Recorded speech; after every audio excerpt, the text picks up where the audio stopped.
Welcome to Positive Recovery MD. If you're listening, chances are you want to create happiness around you and thrive in your life. We're glad you're here and you've come to the right place. This podcast will inspire and motivate you to not merely survive your recovery journey, we'll give you the tools to build or strengthen your foundation to thrive and flourish in your life. Each week, we'll come together as a community to have authentic conversations around addiction, recovery, and what matters.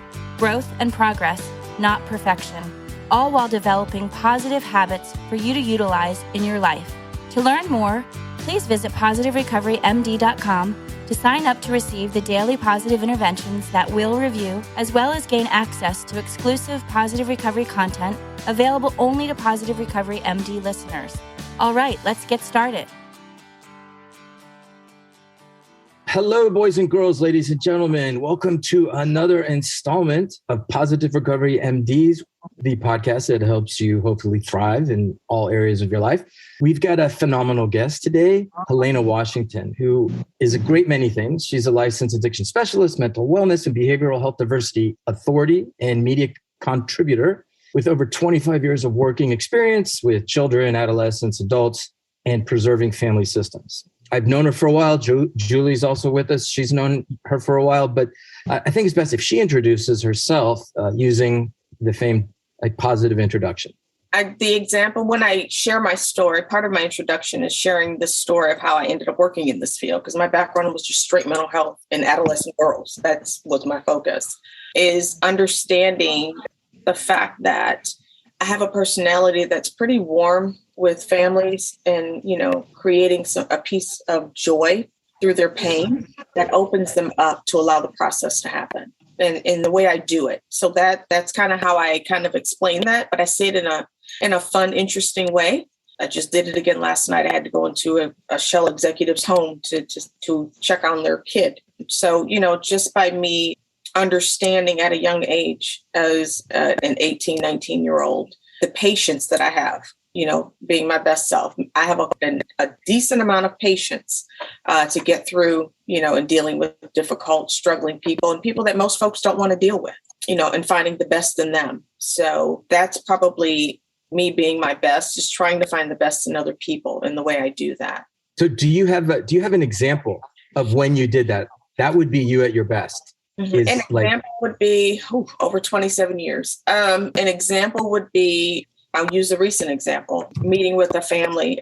I don't advertise it, but I do some concierge service for certain families. Would be me meeting with a family that has had a long therapeutic relationship with many different clinicians throughout Texas. And they invited me to dinner, and I was a little skeptical of it, but it allowed me an opportunity to educate them thoroughly on mental health, the family's diagnoses, the individual's diagnoses, and open, clear conversation. And it also, we were able to pull family members from other parts of the country that weren't able to be there. And we came up with a beautiful format with the smart TV, the dinner table, and having that open dialogue with the patient there. And the patient appreciated it and was able to make some clear decisions and has since followed through. But creating a safe, open environment, being patient, and having the patient's family understand what that patient is needed and necessary for them to really hone in with their loved one. So this repetitive cycle can stop. And it just took me going into their environment and meeting them where they were, the entire family. And we were able to do that and having the patience to do that because it was a late night. I have to say that as well. It was a very long night. I did not get home till 11:45 p.m. But meeting the family and having the patience to hear each person's understanding or lack thereof, and offering some insight, education, and teaching them how to create boundaries and be a little bit more patient with each other through the process. And I've had great follow through with that family over the last month. Yeah. Dude, that is perfect. What I know about you, more than all the letters behind your name and everything that you've done professionally, is that, obviously you're accomplished professionally to be in that situation to begin with. So you're trusted, you're professional, intelligent, and all that. To be able to embrace an out of the box, very sort of, almost taboo proposition of actually going to a meal with a clinical relationship is supposed to be clinical, right? But for you to be able to use creativity and judgment and a few other things, obviously love and, justice, and then to be able to go in there and navigate and sort of be a vessel for healing is wonderful. And that speaks more about what you are than your bio. Thanks for being vulnerable, and thanks for shedding some light to our listeners and viewers in some respects into who you really are. Why don't you tell us about your life, starting from, immigrating to the United States from Liberia? I'm going to murder the city, Monrovia? Monrovia. Mm-hmm. Good, I said it. Yeah, so kind of like, how'd you get here? That is a wonderful story and a wonderful question, because I ask my parents that all the time. I'm like, it's not even on a map. How do you decide to come to Toledo, Ohio? I came to America in 1974. I was a little girl. And if you are connected to me on Facebook, you've seen that picture. There's two pictures that will show when I came to America. But my parents came here for education and to go back. And obviously, I was the first. I'm the eldest, and I have 4 brothers under me who were all born in Ohio. But my parents came here to only come for a short time and to return after education was obtained. Needless to say, my dad started working. My dad worked in the oil industry. We live in Texas. My dad worked in the auto industry. Ohio, Toledo is right next to Detroit. We're right by the Michigan line. So that whole area is really highly vested in the auto industry. And my dad worked for Chrysler for over 30 years. He retired, and my mom, they were both young when they came to America. My mom went into education. She became a school administrator and a college professor. She earned her doctorate, and she has since retired, but still sticks her foot in there every now and then to go back in helping. My parents spend a great deal of time in Liberia. That's our home. My dad's an avid hunter and so forth, but he came to America, and he was supposed, as most folks who come from my country, they tend to go to New York or the Northeast and part of the United States. He was there for one day, and he did not like it. And a friend bought him a Greyhound ticket, and he went to Toledo, Ohio. My dad was one of my projects in graduate school over 20 years ago. Because I said, how did we end up in Toledo? So that is how we ended up in Toledo. He literally was in New York City for one day, and he got on a Greyhound bus, and he went to Toledo, and that is how our lives were built in Toledo, Ohio. And folks will say, well, you don't have an accent. Well, all of my formal education was in Ohio until I went away to college in Louisiana. So that is how I ended up in Toledo from Monrovia. I was born in a Catholic hospital. My parents, and folks tend to find this part pretty interesting because they see me as being so Americanized. But I come from 2 different tribes in Liberia. My mom is from a warrior tribe called the Kru tribe. And my dad is from an Americo-Liberian tribe called Grebo. And what Americo-Liberian is, when you see the history of Liberia is where a lot of the freed slaves went to. And my dad's tribe, Liberation. Yeah, Liberia. That's where the name came from. And the capital Monroe is named after James Monroe, that was president when all of that took place. So and we were never colonized. Most of the countries around us speak French. And people always ask, well, why don't you all speak French? We weren't colonized by the French. That's why. So that's how that happened. I'm very proud of my culture, hence me doing all the cultural diversity trainings. And I'm more surprised you don't have a Midwest accent. I say pop.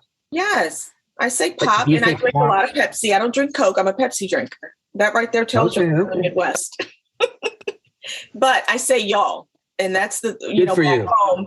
They're like, I do not say fixin'. I do say y'all, but I don't say. You don't say vixen? Oh yeah. I'm fixing to go, or I'm fixing to this. I'm fixing to go to the grocery store. I don't do that, but I do say y'all. I like y'all. I mean, it's the only like composite where it's not a conjunction. You all should be a conjunction, like yes. Isn't or can't. I don't get it.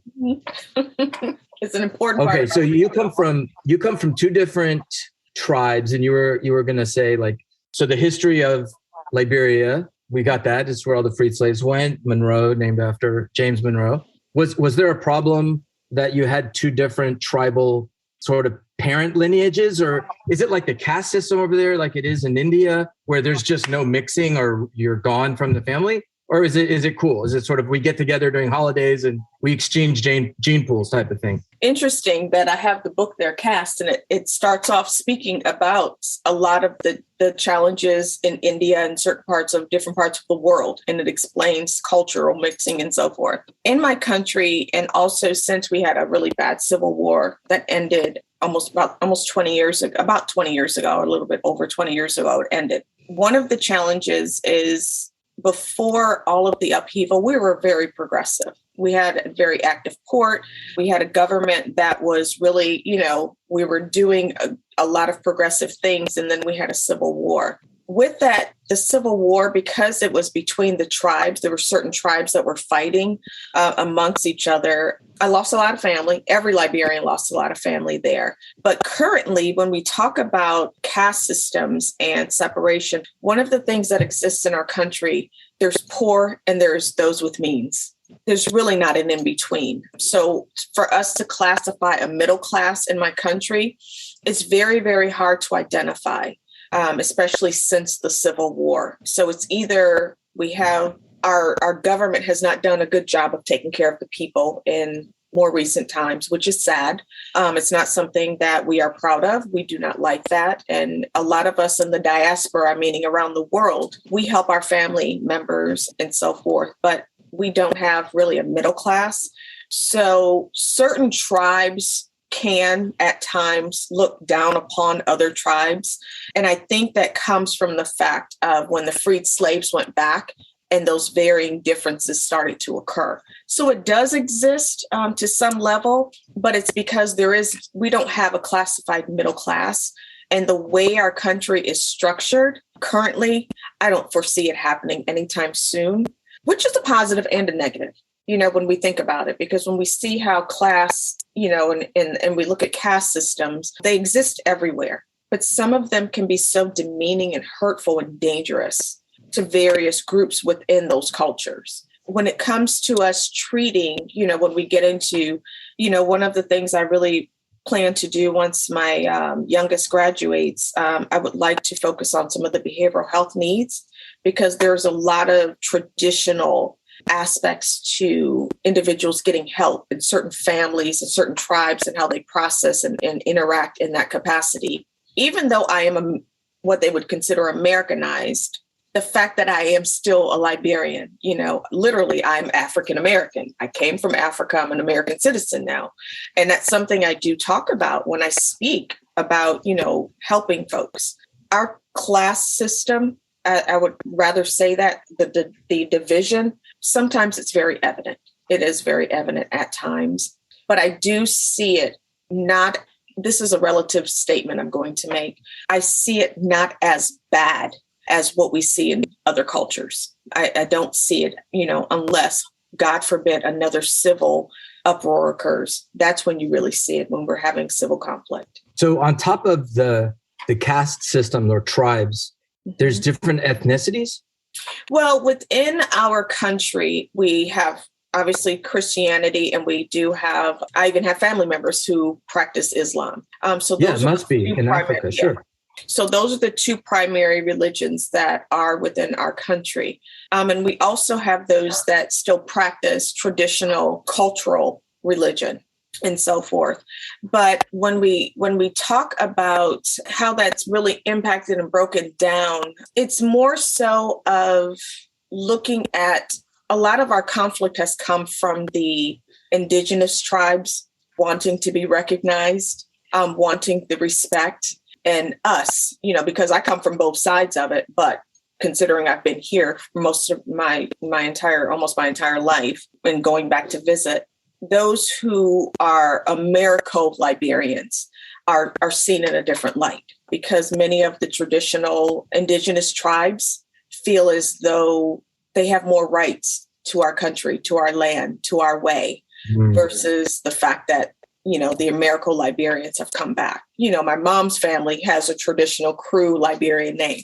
My dad's family were Setons, Seton, like Seton Hall University. That's the family last name, but that right there tells you, as far as those two. And that's pretty much across the board with how our country and our people We had great universities, great opportunities. What's the primary language there? English. Mm-hmm. It is English, but we have each tribe has their own dialect, and we know more of my mom's dialect because my uncles would speak around us, but my mom and dad come from two different tribes, so they didn't speak the same language, so we're not fluent. But English is the main language. Mm-hmm. So when you say dialect, so do the Kru tribe speak an offset of it, like a pidgin, or is it just a language, like an ancient African language? It's an old language that has, because okay, so not a dialect. Yes. Got it. Yes. Okay. Remember, she's indigenous, so she's original. Yes, their language. That's what I thought. Very old. Mm-hmm.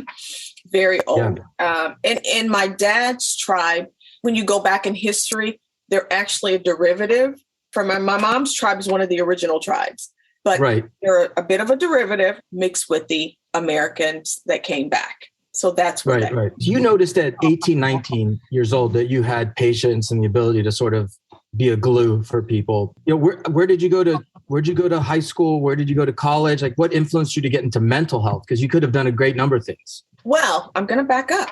My mental health desire started when I was younger. I knew when I was at Notre Dame Academy, which was an all-girls Catholic school in Toledo. I went there for 2 years, and then I transferred to a public school, Bowser Elementary in Toledo. And I went there for 1.5 years, and I got out early. I was able to get out of school early. When I was asked what I was going to be, I said I was going to be a therapist when I was 15, 16 years old.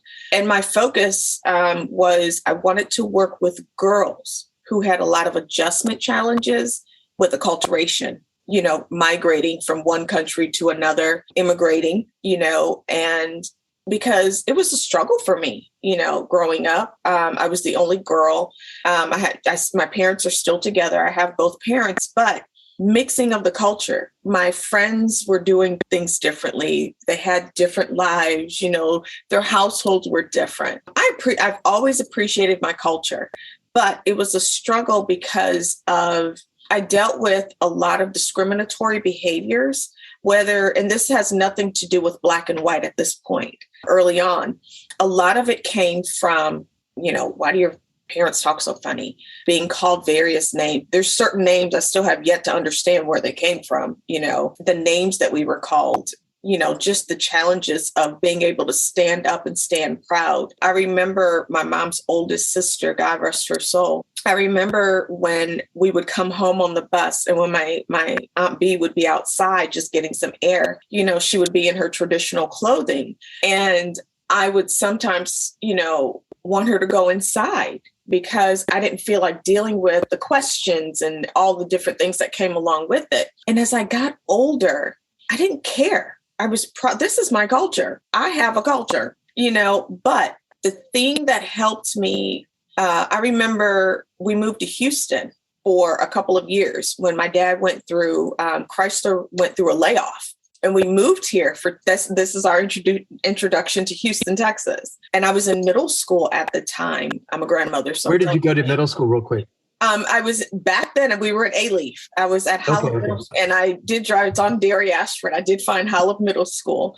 It's just that Houston's just so different now. But I went to Holland Middle School, and when we were here, moving to Houston, that is the first time I ever dealt with racial discrimination, and I was shocked. I was scared. I didn't know what to do. It was hard to process being called really nasty names and things being said. And also those things being said by people that I thought that I was okay with, people that I thought, were kind of like my friends.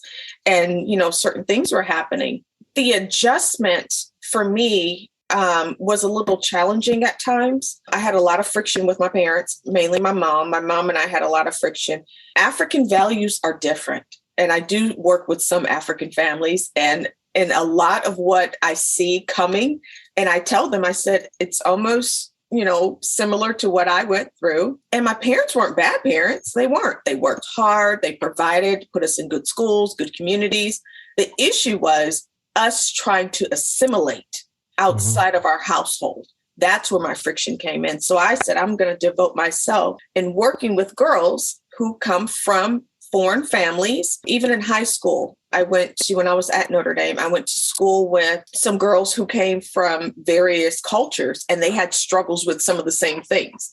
So that kind of, locked in, okay, we need somebody who can work with these girls who are coming from, very diverse populations. And we spent a lot of time at the International Institute. My dad, we played soccer, we were at the soccer field on Saturday mornings through my whole life. So we were always around different cultures. It was just ingrained in us from a very early age. So that is where my desire to become a clinician, focusing on those girls, that's how I wanted to become, going in. I majored in psychology. I went ahead and I went to Grambling State University for my undergraduate. I got 2 degrees from Grambling, and I went home, took a break, and got my master's in counseling at Bowling Green State University, my wonderful university I'm proud of, down the road from Toledo. That's awesome. That's awesome. And the world's a better place for what you're doing. It's amazing. Thank you. So if we could go into the second part of the podcast, which is sort of a rapid fire questionnaire, if you will. Just, again, whatever comes to your head and like a brief why is great. So I'm going to start with a really easy one. What is your favorite word? My favorite word for 2022 is intentional. I'm trying to teach everyone around me, my family, my friends, and the individuals I work with. I want them to start looking at doing things intentionally. That is my word for 2022. And what is your least favorite word? I think that's self-explanatory. Explanatory. Can't. But with the population, with me falling into the world of addiction for the last 27 years working in the field, I refuse to let any family, I refuse to let any patient, and I'm not an MD, but we are healthcare providers, and these are patients, and we work together. I refuse for them to let that word, keep them stuck. So can't. It's awesome. What's your favorite sound? My granddaughter laughing. I love to hear her laugh. I have a 2.5-year-old granddaughter, and her laugh, she came at the right time, right before the pandemic hit. And she's brought so much comfort and peace to the entire family system. Her laugh. And what's your least favorite sound? My least favorite sound would be, that's a good one. I think my engine doing something weird after Hurricane Harvey. That would be my least favorite sound because of all that water and scaring me. But no, my least favorite sound would probably be hearing something screech that does something to me, as anybody else. That does something to me, to my insides. What's your favorite food? My favorite food would be a Liberian food. It's called palm butter. We are a country on the ocean, so we eat a lot of seafood. Everything that we have pretty much has seafood in it, except a couple of dishes. And the tribe that my dad comes from, I learned how to cook it based on their tradition, and I cook it pretty well, So those who hear this, I can cook palm butter really well. What is it? Is it actually from the palm fruit and yes, and you render butter? Exactly what it is, yes. Okay. If you open it, yes. That's exactly where it comes from. There you go. All right. And your least favorite food? Oh, I don't like ginger snaps at all. I overate them when I was a little girl and I became really ill. I was under 10 and I never ate them again. But I love ginger in my tea and when I'm cooking, but I cannot stand no ginger. More ginger. The smell. Okay. I can't even take the smell. Mm-hmm. Yeah, that experience has yet to happen to me with anything, unfortunately. If you could, in an alternate universe, have done anything else for a living, rock star, you name it, what do you think you'd love to have a stab at? If I could have done anything differently, I would have loved to have been a fashion designer. I remember I wanted to do that. Number one, I cannot draw. Number two, I loved looking at W Magazine growing up, but that was the extent of where that went. And I just, some of the games and things I would play, they all still led me back to where I am today. But I would have been a fashion designer, but we had to get real. I can't draw. So let me take that back. I have my own artistic abilities. They look like sticks and squares and triangles. That is my ability. Gotcha. It's a good way to take away can't. What vocation would you loathe doing and forced to do day in, day out? I would not want to, let's see. If I had to, I could not take care of cats all day long. That is something I could not do. Is that a profession? Yes, there's people that take care of certain animals, and all three of my children are cat people. So we don't have to worry about me turning into an old cat lady, for lack of a better term, but I could not handle cats. There are people who handle cats for a living and they foster them. I just could not do it. I could do dogs. I'm a dog person. That kind of tells you a little bit about who I am there. I love dogs. I couldn't do cats. And I know that's so far-fetched, but there are people that do that. Okay. Assuming there's a God, when you die, what do you want to hear come out of God's mouth when you're like at the pearly gates? Well done. All Nice. I want to hear is saying, well done. And that comes from my ability to appreciate people where they are, even in their pain, and try to help them heal. I try to do my best to always make a difference. Even if it's me buying food for somebody who's on the street begging for money. I may not give you money, but I'll go get you some food. I do that often. People tell me to stop because I know it can be dangerous. But I want to hear well done. The fact that I feel like my purpose is to be of help to those who need it. That's beautiful. Well, thank you. So moving on to the third section of the podcast. Well, thank you, Helena. I really enjoyed hearing about your story. And also, I think you would make an amazing fashion designer because you always are dressed to the nines. I mean, you have such a good sense of fashion. I love seeing what you show up wearing whenever I get a chance to see you. The other thing I just wanted to comment on before we run into this is that your outpatient counseling services that you provide is called Brave Bird. And I love that name. Could you tell me just a little bit about how you arrived at that name? Yes, I arrived at that name. I have a singer that I really like. She's not, huge mainstream, but her name is Amel LaRue. And years ago, she made a song called Brave Bird. And if you listen to the lyrics of that song, and it kind of falls in line with my certain philosophies that I hold tight to, with seeing beyond what is present to get the best out of people. Sometimes folks do not understand what's inside of them until someone helps them develop an idea of hope, understanding their self-worth. And the lyrics of that song kind of hone in on that. And that is where that name came from. And then I also met someone of Native American descent, and we had a conversation about the title. I came up with that name back in the late 90s after speaking to someone as well. And they were kind of explaining the connectivity with birds, Native American traditions and the meaning behind what that could be.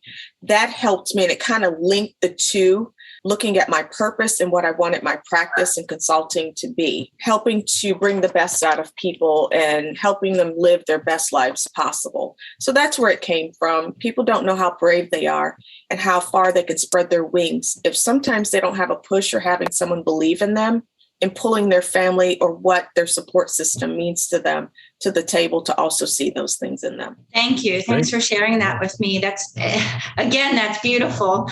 We're going to move into the Positive Recovery Daily Guide portion where we do our positive intervention. Thank you so much for participating in the positive intervention that we're going to go through. What I'm going to say here is that I'm going to start with a quote from Mother Teresa, and that is, "I have found the paradox that if you love until it hurts, there can be no more hurt, only more love. Answer everything with love. Fear clouds selfish and self-centered inclinations, and love cannot work its magic. It is only when love is felt in every cell of the body that fear and selfishness become subdued. A very challenging prospect arises when you have justified anger. Resentment, after all, warps reality and poisons opportunities for happiness. Even justified anger does nothing to meaningfully rectify a situation. It also doesn't hurt the culprit. You are the one harmed by harboring the resentment." So in our PI today, we asked Helena to give love unconditionally, which is something that she does all the time. But we asked in this particular PI for her to do that. And for our listeners at home, this is something that you can practice. We asked her to either follow a loving kindness meditation or to really search her life for a lingering hurt, something that was kind of hanging around, and then really love the person, place, or thing that still holds that hurtful energy. Love yourself, whether or not you are the source of the hurt, for doing the best you could at the time. Love is its own reward, And we asked her to kind of savor the experience that it was bringing to her when she practiced this. And so I can't wait to hear how Helena kind of experienced this, because oftentimes you come from that place. And so when you have to take a look at a lingering hurt or something else, kind of walk us through that. What I did with that, I took it in a different direction. I had to realize that lingering hurt and that resentment was grounded in grief. That's the direction I took it. And I had to spend some time just sitting back and thinking about that, like what is really at the core to this? And it's grief. And sometimes the grief can really lend itself to where we really start building the resentments based on what you didn't accomplish with that relationship, what you expected from that relationship, what I really wanted from that relationship. When people pass on and they're no longer there and they're a subject of that hurt, I had to step back and take a look at it. That area, it was grief. And for me to sit back and really turn it in that direction, it's something that I work on with other folks when I try to get them to take a look at what the resentment is. And when we do certain exercises, a great deal, the population I work significantly with a lot of young adults who are working on their recovery from substance use disorder and a number of other challenges that could be there. I've even had to offer some insight to, this is grief. Your expectations weren't met. That person hurt you because of what you wanted from that relationship. And a lot of the times my situation, which is not my patient's situation, my situation was I never resolved those things and the person's no longer here. So I really had to step back when I was reading this. That's where my mind went. It went to the fact that I need to turn this around and I need to grow from it. I need to grow through it, not go through it. I need to grow through it. That's like post-traumatic growth for sure. Yes, I need to grow through it. If I don't grow through it, I can see how easily those ruminating thoughts and feelings will linger. They'll just be there and I won't be able to do anything with them. So for me to grow through it, that is where the resolve comes from for me. That is where my peace comes from. That is where I am able to extend my heart to understanding that maybe this individual two individuals and the things that have occurred. Sometimes people give you what they have, and what they have is not always the best because of what they may have taught or what their trauma may have been or what their experience in life has been. And that's what you were given as a result. And I have to process it that way in order for me to grow through it, to release the resentment, to have the peace that I need. Because you may never get that I'm sorry. You may never get the acknowledgement of the behavior or the hurt that has been inflicted upon you. So you're going to have to grow through it to come to a level of peace. And at this season in my life where I'm at a season of maintaining peace. And I'm trying to maintain that peace in all areas of my life, family, professional, socially, you name it. I'm trying to maintain my peace in all areas of my life. And it's important to me. I'm serious about it. And my boundaries show that. My very, very clear, open boundaries express that. And I give those boundaries, of course, with love and limits and compassion. But if you choose not to get on board with my boundaries, that's not my worry. That I can't force you to be on board with my boundaries. But I'm doing what I need to do to maintain my peace and to heal and move forward. Thank you so much for that. And, a lot of times we come up against this within our own treatment center where someone really is working on a family letter or something that somebody can't be present. And oftentimes they'll still write the letter and they'll read it to someone else that they trust or that they feel comfortable reading it with. And so, or we do an empty chair. I know that's pretty old school, but we still sometimes do that. It works. Yeah. So hopefully you have someone that you're able to do that with. And I appreciate you participating in our positive intervention. Thank you so much, Helena, for being with us. I know it was a treat for our listeners to hear your story. I learned a lot today. I know that I want to get a dinner invite and be able to join you for the delicious meal that I know you can cook. Palm butter. I love that. Palm butter. Yes. So the three of us need to get together and bring a dish and enjoy it. I think the three of us should do that. And I'm going to hold you guys to Absolutely. it. Dr. Powers makes the most amazing pavlova. So now we've got pavlova palm butter, and I'll have to think of something I can make with a P. Okay. There you go. Thank you for being a guest on our podcast. Thanks for joining us. And remember, please take care of yourselves and each other. This is all we got. It's not a dress rehearsal. Until next time. Thank you for listening to this episode of Positive Recovery MD. Don't forget to visit positiverecoverymd.com to sign up to get your daily positive intervention sent straight to your inbox. Be sure to subscribe to Positive Recovery MD on Apple Podcasts or wherever you listen to your podcast to receive an automatic download when a new episode drops. And as always, if you or someone you know needs help, visit positiverecovery.com or call 877-4SOBRIETY, which is 877-476-2743. We are here to help.